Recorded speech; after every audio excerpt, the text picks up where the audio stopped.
A 5-year-old girl from Raichur district in Karnataka was confirmed to be infected with the Zika virus on Monday, that is December 12th, said State Health Minister K. Sudhakar. This is the first confirmed case of the disease in the southern state. The health minister added that the government was taking all precautionary measures. Minister Sudhakar said, "This is the first case in the state and the government is monitoring the situation very carefully. Our department is well prepared to handle it.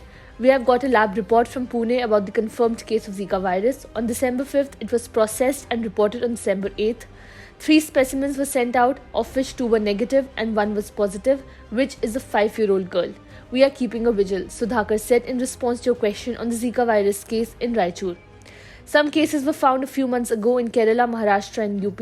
The girl in question doesn't have any history of travel, the minister said. The government is maintaining caution and necessary instructions have been given to surveillance health department officials in Raichur and neighbouring districts, he said, further noting that no other fresh cases of Zika virus have been found so far in the state and there is no need for any worry. The minister said that the government was monitoring the situation with caution.